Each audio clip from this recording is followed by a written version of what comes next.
Hello दोस्तों, नमस्कार। आज हिंदी में व्याकरण से बहुत ही महत्वपूर्ण क्लास जो परीक्षाओं में बहुत बार यहाँ से क्वेश्चन पूछे गए हैं। पहला क्वेश्चन कह रहा है, उस काल मारे क्रोध के तन कांपने उसका लगा, मानो हवा के वेग से सोता हुआ सागर जगा। उपर्युक्त रेखांकित पंक्ति में कौन सा अलंकार है, ये भैया बताना है कि कौन सा इसमें अलंकार है। तो वाचक शब्द से तुरंत पकड़ लीजिए। देखिए, मानो शब्द आ गया है, मानो हवा के वेग से सोता हुआ सागर जगा। इसलिए कौन सा अलंकार हो जाएगा, बताओ भैया। तुरंत मन मानो जन जानो उत्प्रेक्षा। इसलिए विकल्प आपका कौन सही हो जाएगा, भ्रांतिमान दृष्टांत उत्प्रेक्षा संदेह सी विकल्प उत्प्रेक्षा अलंकार। प्रश्न संख्या 2 कह रहा है, जहाँ उपमेय में उपमान की समानता प्रकट की जाए वहाँ अलंकार होता है।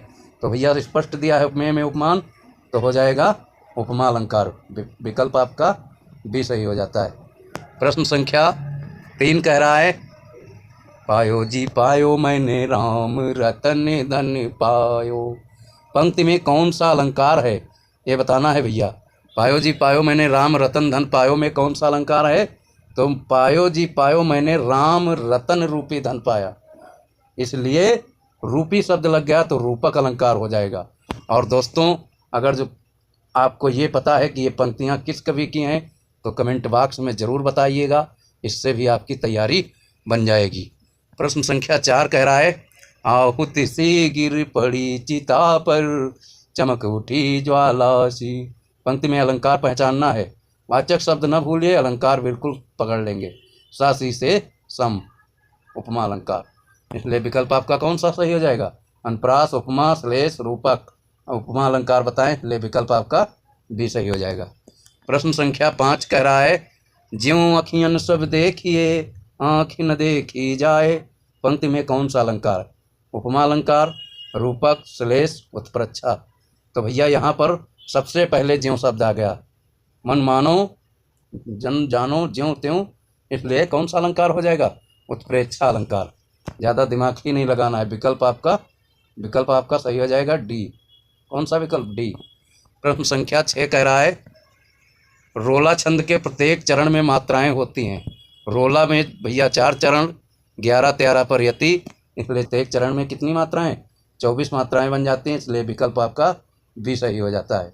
और रोला भैया सममात्रिक छंद है, ये भी ध्यान रखिएगा। प्रश्न संख्या 7 कह रहा है, रोला छंद में कुल कितने चरण होते हैं। तो अभी जस्ट हमने बताया है 4 चरण। इसलिए विकल्प आपका सी सही हो जाएगा। जितना ही रिवीजन करोगे उतने क्वेश्चन याद हो जाएंगे। प्रश्न संख्या 8 कह रहा है, सोरठा छंद के पहले एवं तीसरे चरण में मात्राएं होती हैं। पहले और तीसरे में सोरठा 11 11 याद कर लो बिल्कुल। विकल्प आपका सी 11 11 मात्राएं। प्रश्न संख्या 9, अगर जो थ्योरी याद होगी तो तुरंत क्वेश्चन पढ़ते ही आंसर तुमको मिल जाएगा। सोरठा छंद के दूसरे और चौथे चरण में अब कहा गया है, पहले और तीसरे चरण में 11 11, तो दूसरे और चौथे की यहाँ बात की जा रही है, तो 13 13 मात्राएं। इसलिए विकल्प आपका 13 किस में है, 11 16 12 13, विकल्प डी 13। प्रश्न संख्या 10 कह रहा है, जो सुमिरत सिद्धि होई गणनायक करिवर बदन करऊं अनुग्रह सोए बुद्धि राशि शुभ गुण सदन। उपयुक्त पंक्तियों में प्रयुक्त छंद है भैया, ये रामचरितमानस का सोरठा है। सीधे याद कर लीजिए बाबा तुलसीदास का, ठीक, भक्ति काल के सगुण भक्ति राम भक्ति शाखा के प्रमुख कवि। इसलिए यहाँ पर विकल्प आपका ये सोरठा हो जाएगा। बढ़ते हैं अगले प्रश्न की तरफ। प्रश्न संख्या 11 कह रहा है, काव्य में जिससे आनंद की प्राप्ति हो उसे कहते हैं रस शब्द छंद अलंकार। काव्य में भैया आनंद किससे प्राप्त होता है, ये बात कही जा रही है। ठीक, तो रस है, शब्द है, छंद है, अलंकार है। काव्य में जिससे आनंद की प्राप्त हो उसे कहते हैं रस शब्द छंद अलंकार। बताओ भैया, काव्य में जिससे आनंद की प्राप्ति होती है उसे कहते हैं रस। इसलिए विकल्प आपका ये सही हो जाता है। प्रश्न संख्या 12 कह रहा है, सामान्य भाषा में रस का अर्थ लिया जाता है प्रेम से, भाषा से, छंद से, स्वाद से। तो भैया सामान्य भाषा का शब्द आ गया है, सामान्य भाषा में स्वाद से इसका अर्थ लगा लेते हैं कि रस तो स्वाद से मिलेगा, रस में स्वाद मिलेगा। इसलिए विकल्प आपका डी सही हो जाता है। प्रश्न संख्या 13 कह रहा है, सर्वप्रथम अपने नाट्य शास्त्र में रस का स्वरूप बताया है भरत मुनि ने, आचार्य भरत ने, बाणभट्ट ने, पतंजल ने। तो ध्यान रहे भैया, सर्वप्रथम अपने नाट्यशास्त्र में रस का स्वरूप बताया है भरत मुनि ने, इसलिए विकल्प आपका ये सही हो जाता है। प्रश्न संख्या 14 कह रहा है रस को काव्य की कहा जाता है। बहुत इंपॉर्टेंट क्वेश्चन है। रस को काव्य की भैया आत्मा कहा जाता है, ध्यान रहे, याद कर लो, इसलिए विकल्प आपका भी सही हो जाता है। प्रश्न संख्या 15 मनुष्य के हृदय में हर समय रहने वाले भाव ही कहलाते हैं। अस्थाई भाव, सुप्त भाव, शांत भाव, दीप्त भाव। तो ध्यान रहे भैया, मनुष्य के हृदय में हर समय रहने वाले भाव अस्थाई भाव कहलाते हैं, विकल्प आपका ये सही है। प्रश्न संख्या 16 कह रहा है आचार्यों ने अस्थाई भाव के आधार पर रसों की संख्या निर्धारित की है। 12, 8, 10, 9। तो आचार्यों ने सबसे पहले भैया रसों की संख्या जो निर्धारित की थी वो 8 है, विकल्प आपका भी सही हो जाएगा। प्रश्न संख्या 17 श्रृंगार रस का स्थायी भाव बताना है। रति है, प्रेम है, प्रणय है, प्रीति है। तो भैया श्रृंगार रस का स्थायी भाव रति भी होता है, प्रेम भी होता है, ध्यान रहे, इसलिए यहाँ पर विकल्प ए भी सही है। और जो प्रेम मिल रहा है तो यहाँ पर प्रेम मिल रहा है, दोनों सही हैं। एक ऑप्शन यहाँ पर उपयुक्त दोनों होना चाहिए, रति भी होता है, प्रेम भी होता है। परीक्षा में आएगा तो दोनों ऑप्शन में होगा, या तो एक ही इन दोनों में से ऑप्शन में होगा शब्द। प्रश्न संख्या 18 कह रहा है शांत रस का स्थायी भाव। तो शांत रस का स्थायी भाव भैया बहुत परीक्षा में पूछा जाता है, ध्यान रहे, निर्वेद होता है। यहाँ पर देखो शांत रस का स्थायी भाव शांत ही दे दिया है, रस का नाम ही दे दिया है, ध्यान रहे, निर्वेद होता है, इसलिए विकल्प आपका भी सही। प्रश्न संख्या 19 कह रहा है करुण रस का स्थायी भाव है। दया, दयालुता, प्रेम, शोक। तो करुण रस का स्थायी भाव भैया होता है शोक, इसलिए विकल्प आपका डी सही हो जाएगा।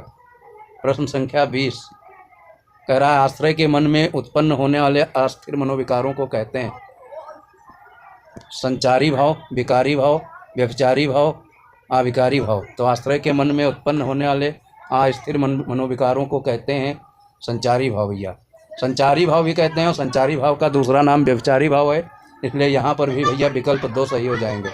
ए भी सही होगा और बी ऑप्शन भी इधर उधर हो गए हैं, बी भी सही होगा। प्रश्न संख्या 21 की तरफ चलते हैं। प्रश्न संख्या 21 कह रहा है आचार्यों ने संचारी भावों की संख्या निश्चित की है। तो भैया आचार्यों ने जो संचारी भावों की संख्या निश्चित की है वो है 33। 30 ऑप्शन में है, 32 है, 33 है, 35 है, इसलिए ध्यान रहे आचार्यों ने संचारी भाव कहो चाहे व्यभिचारी भाव कहो, इनकी संख्या 33 निश्चित की है, इसलिए विकल्प आपका सी सही है। प्रश्न संख्या 22 कह रहा है प्रेमी और प्रेमिका के मन में स्थित रति से उत्पन्न आनंद को ही कहा जाता है। तो भैया रति जब उत्पन्न होगा तो श्रृंगार रस, शांत रस, करुण रस, आनंद। शांत भैया कहाँ रहने वाला है, इसलिए विकल्प आपका ये सही हो जाता है, श्रृंगार रस। जहाँ कहीं प्रेमी प्रेमिका या प्रकृति का वर्णन तो श्रृंगार रस। प्रश्न संख्या 23 कह रहा है युद्ध अथवा कठिन कार्य को करने के उत्साह को ही साहित्य में कहा जाता है। करुण रस, वीर रस, उत्साह, आनंद। तो ध्यान रहे युद्ध अथवा कठिन कार्य करने में उत्साह की ज़रूरत होती है, तो क्या हो जाएगा, कह रहा है युद्ध अथवा कठिन कार्य को करने में उत्साह को ही साहित्य में कहा जाता है। उत्साह की ज़रूरत होगी तो वीर रस की ज़रूरत है, और यहाँ उत्साह भी ऑप्शन में दे दिया गया। ध्यान रहे ऑप्शन बी सही है, वीर रस कहा जाता है। प्रश्न संख्या 24 कह रहा है नायक नायिका के वियोग के वर्णन को कहा जाता है विप्रलंभ श्रृंगार, वियोग श्रृंगार, विरह श्रृंगार, श्रृंगार। तो भैया नायक नायिका के वियोग के वर्णन को कहा जाता है विप्रलंभ श्रृंगार, इसलिए विकल्प आपका ए सही है। फिर है 25 गरज उठे 40 कोटि जन सुनिए बचन उत्साह भरे में रस बताना है। तो भैया गरज उठे वही गरज सकता है जो जिसके अंदर वीरता होगी, विकल्प आपका डी, वीर रस। प्रश्न संख्या 26 कह रहा है छंद का शाब्दिक अर्थ बंधन, बंध, प्रबंध, अनुबंध। छंद का शाब्दिक अर्थ भैया होता है बंधन, विकल्प ए सही। प्रश्न संख्या 27 कह रहा है वर्ण, गति, विराम, मात्रा तो के आदि नियमों पर आधारित रचना को कहते हैं बंध, कविता, छंद, लेख। तो ध्यान रहे जो नियमों में बंधी रचना होती है उसको छंद कहते हैं, इसलिए विकल्प आपका सी सही। प्रश्न संख्या 28 देखिए, 28 कह रहा है मात्रा की रचना पर आधारित छंद को कहते हैं? मात्रिक, मात्रक, सममात्रक, अर्धमात्रिक। तो ध्यान रहे, मात्रा की रचना पर आधारित छंद को मात्रिक छंद कहते हैं, इसलिए विकल्प आपका ए सही है। प्रश्न संख्या 29, वर्ण की गणना पर आधारित रचना को कहते हैं? वर्णक, समवर्णक, मात्रिक, वार्णिक छंद। तो भैया विकल्प डी है वार्णिक छंद। मात्रा की गणना तो मात्रिक छंद, वर्ण की गणना तो वार्णिक छंद। प्रश्न संख्या 30 कह रहा है वर्ण के उच्चारण में जो समय लगता है उसे कहते हैं? उसे भैया मात्रा कहा जाता है, यति है, विराम है, मात्रा, गति। विकल्प सी मात्रा कहा जाता है। थैंक यू दोस्तों, आशा करते हैं क्लास समझ में आई होगी। तो क्लास को लाइक ज़रूर करिए, शेयर करिए, चैनल को सब्सक्राइब कर लीजिए। हम आपके साथ बहुत मेहनत करते हैं, आप थोड़ा मेहनत करके पढ़ लीजिए, निश्चित ही सफलता आपके हाथ में होगी। थैंक यू दोस्तों, और सभी को नवरात्र की ढेर शुभकामनाएं।